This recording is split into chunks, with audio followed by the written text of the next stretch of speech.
Good morning. The late Danish philosopher, theologian Søren Kierkegaard tells many stories about geese.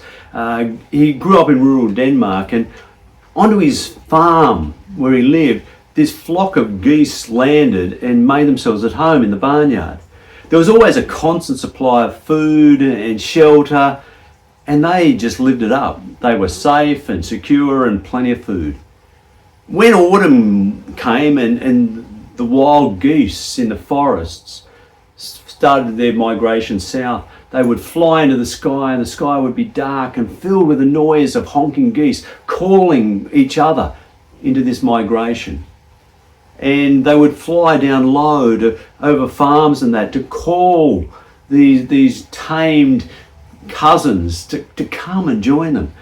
And these domesticated geese would hear the call, and they kind of get something in them would respond, and they'd jump and flap their undeveloped wings, but their fat bellies wouldn't allow them to fly, and they would sort of bounce along just above the ground and then fall down. They might do this for a bit, then they'd go back to eating.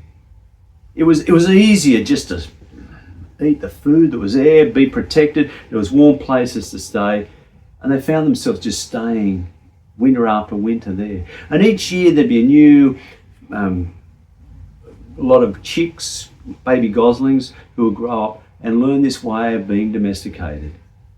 None of them really understanding that their destiny was to be food on the table.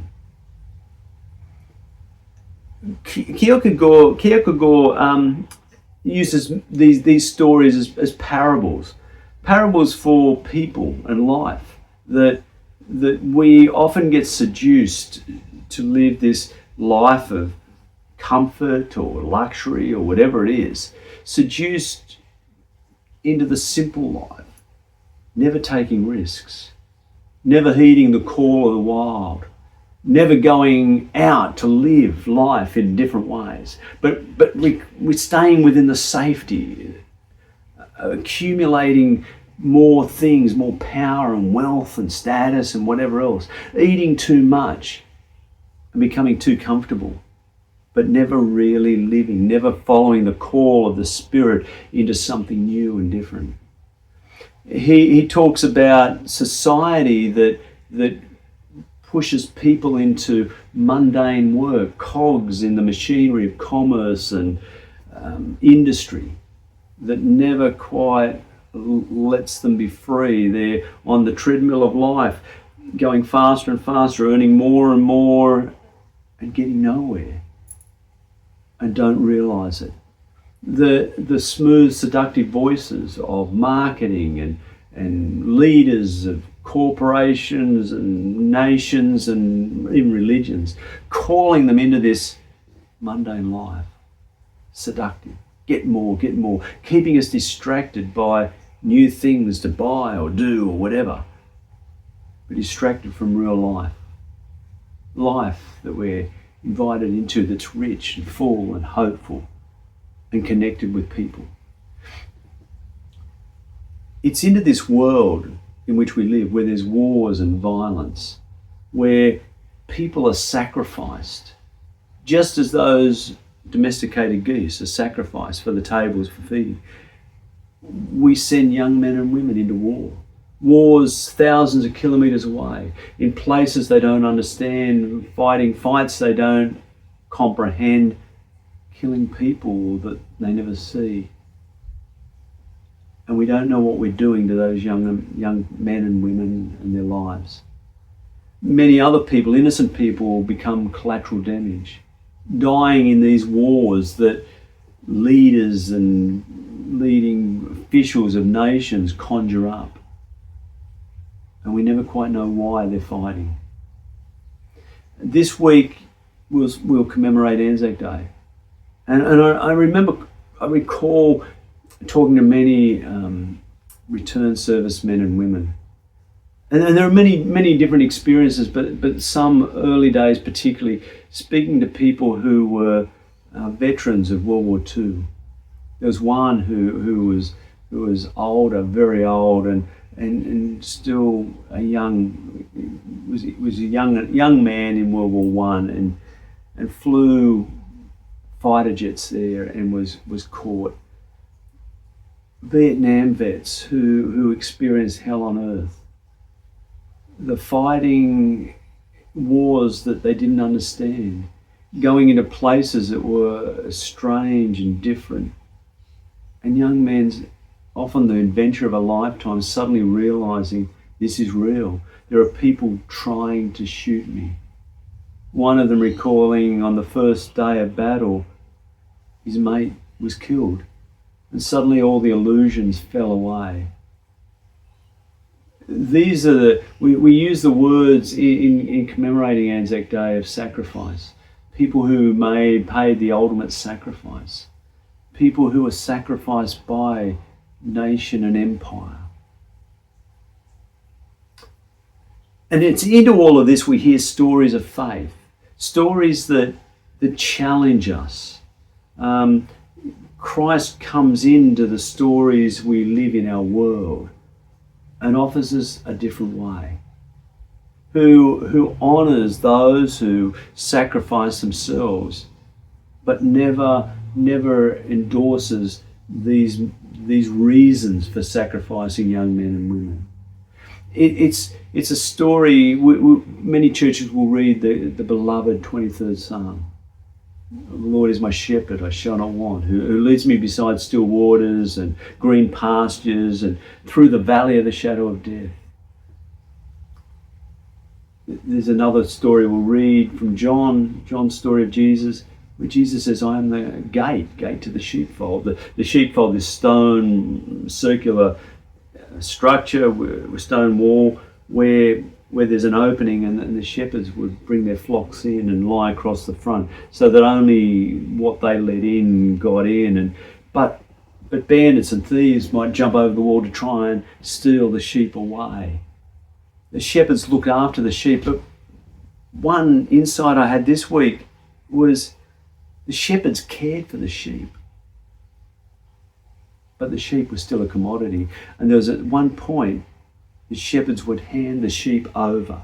They would take them in Jerusalem through the sheep gate into the fold where they would stay in order to become sacrifices in the temple.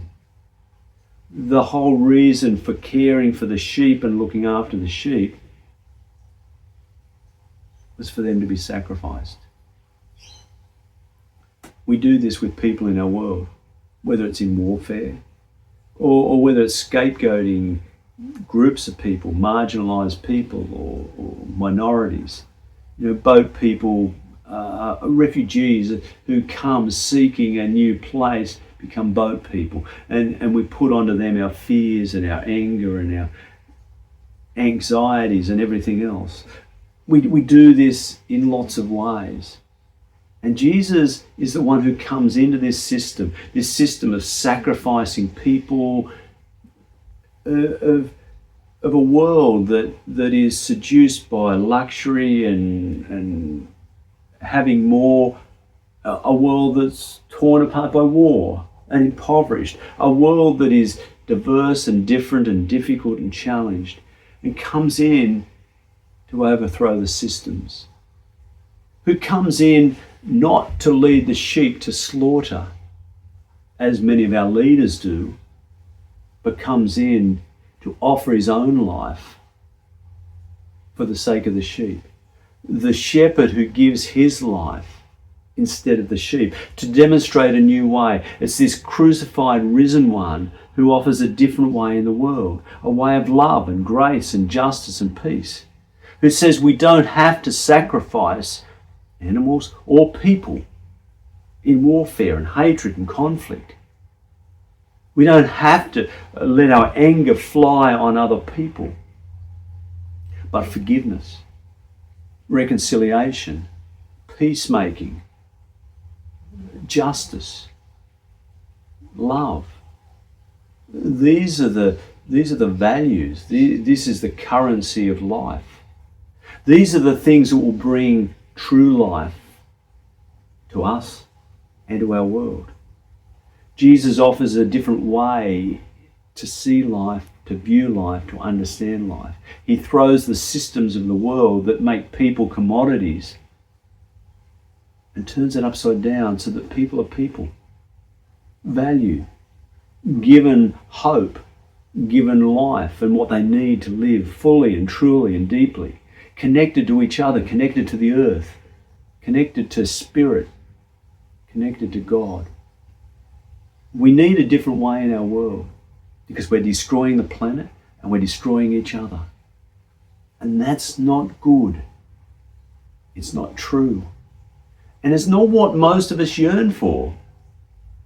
We too hear the call of the wild untamed geese who fly, the Spirit of God who calls us to something new and different, a way of peace.